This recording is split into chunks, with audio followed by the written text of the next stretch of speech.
Man, I had hope in you. Hey guys, what's going on? RetroGamer here, and welcome back to another review featuring the P5 Controller View Retro Console. So, you might be thinking to yourself, if you are a returning viewer of the channel, why do you keep buying these? Well, I'm gonna tell you why. Because I genuinely want to see what's on the market. I go on Amazon and I look up just retro console. I just want to see, what are they selling people? What are they giving people option for? What's on the market? I genuinely want to see what's on the market, what they're selling, if it's good, if it's bad. And so I've been buying a lot of these. I'm seeing, all right, are they all just NES clones? Is there something good on this market? I really want to see. And I'm not here to bash these. I'm not here to just buy these and bash these. Man, these are awful. I'm genuinely here to see what's out there for other people that might want to buy these. I want to show you what they are, how they operate, what's really in this box, like what's really in here. And keep in mind, I just don't buy these and return them. I don't. You remember this thing? You remember this thing? You remember the boombox? Yeah, I don't return these. I just buy them and I review them. I show you what they're worth. Now, granted, I don't know what I'm going to do with a lot of these. I have my options, but I don't return these. So I'm just here to simply show you my genuine thoughts and reactions and show you what's out there on the Amazon market for retro game consoles. But with that little rant out of the way, I want to show you this thing, this little P5 controller looking thing. I'm not going to say what it actually looks like because you know what this thing looks like, but this is a little retro handheld console, but you can also plug it into your TV to output the games. So, looking at the features, this controller, or the box I should say, it actually looks quite nice. Like, it's not bad. I've seen a lot worse, but the presentation, actually pretty nice looking, not gonna lie. This was, I don't know, probably around $20. It wasn't that expensive on Amazon, I remember. But they make the presentation look really, really well. Even the back, like, it looks really high quality. The inside's a little different, but it looks like high quality, like the screen and everything that they're showing. I think the presentation is pretty well done. The box itself is kind of beat up and kind of but all in all, I think they did a really well job. Opening the box up itself, they're gonna come with a couple of different things. We'll move the box over to the side for now, along with the console. We'll put this off to the side, and you're gonna come with a couple different things. This is the cord to charge the unit. It comes with a rechargeable battery pack. This is the cord you need to plug into AV for your TV. If you still have that on your TV, I don't know. I think nowadays there are some TVs that don't have this, but don't quote me. But also there's the instructions. It comes in Chinese and also in English, in case you need the little user guide. You're not gonna need the user guide though. It's very simple to set up. If we take this out of its little shell here, move it off to the side, this is the unit itself. And when I saw it, I was like, this might actually be something really cool.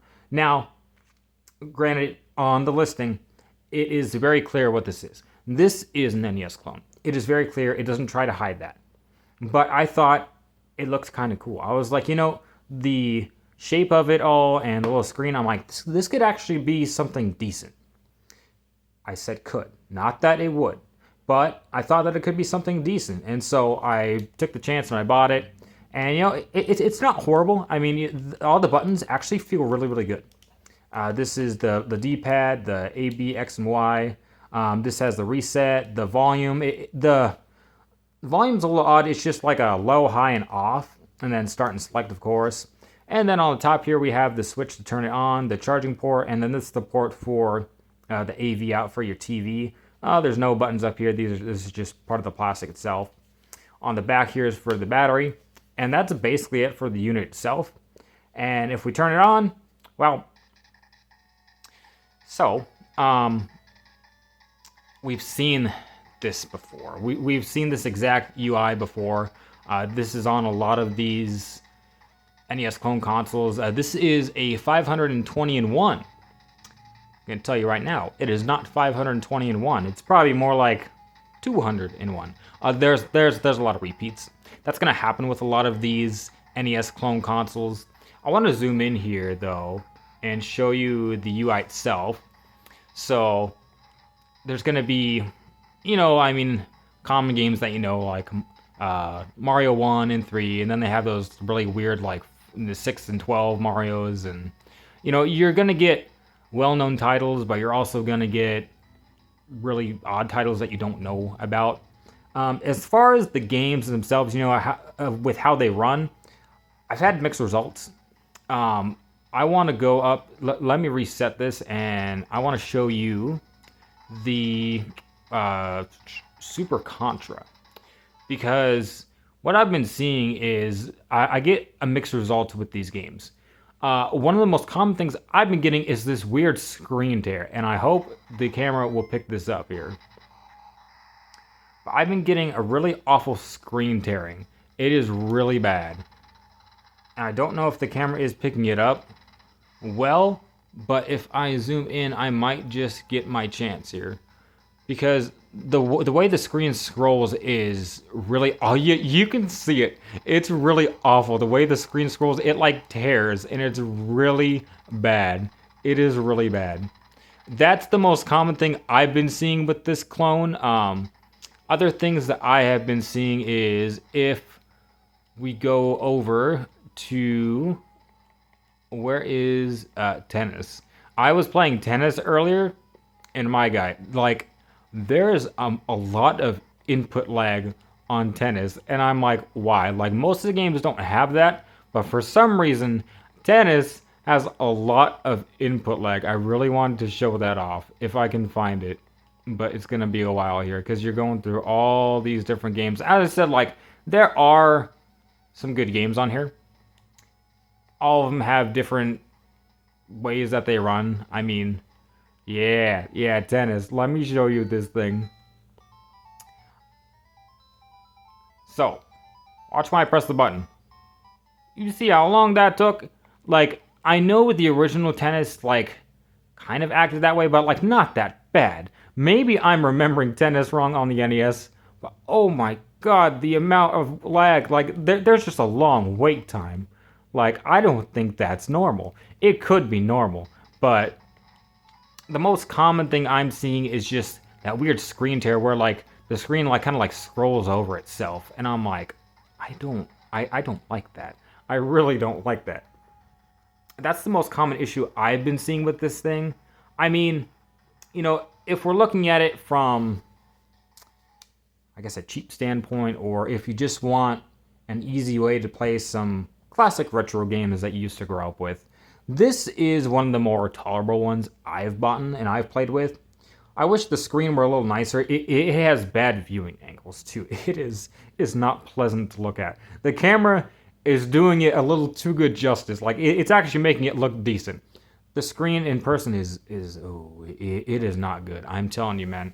This one, it's tolerable. It's one of the more decent ones. That doesn't mean it's good, though. That doesn't mean it's good. And as I said, I'm not here to bash these things. I'm not here to just tell you that they're all trash. This is one of the more decent ones, you know. If you did buy this just to play a couple of classic old NES games, I wouldn't blame you. I like the feel of this thing. It feels really nice. The buttons feel also really, really nice. It's just, it's not the best way to play.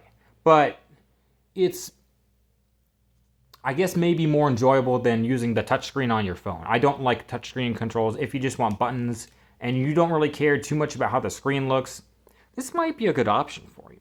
Or if you're getting this for a kid who's, 8, 9, 10, they might love this thing. But I'm just telling you, from my standpoint, it's not the best, but it's not the worst either.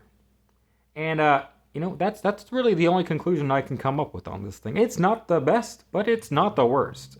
And so, it's only like maybe $20 or $28. I'll have to put the exact number on screen of how much I bought this thing for, but it's not expensive at all. And if you're just looking to relive a couple of classic old NES games at an inexpensive price range, and you don't really care too much about how the screen looks and if there's any screen tear or any lag, it's not a bad option. It's really not bad. Like, not all the games run, weird. Like, from all the games I tested, I saw mixed results, and it's not a bad experience. It's not great. But as I said, it's not horrible. And so, if you're looking at this on Amazon and you want to pick it up and you've heard what I said and you don't care about what I'm saying about it, then why not? Go for it. It's only like 20, 28 bucks. Like, honestly, it's not the worst in the world. But guys, that was my review on the P5 Controller View Retro Console. So guys, from RetroGamer, if you like the video, please like, comment, and subscribe. And I will see you guys back here with another review. See you guys then.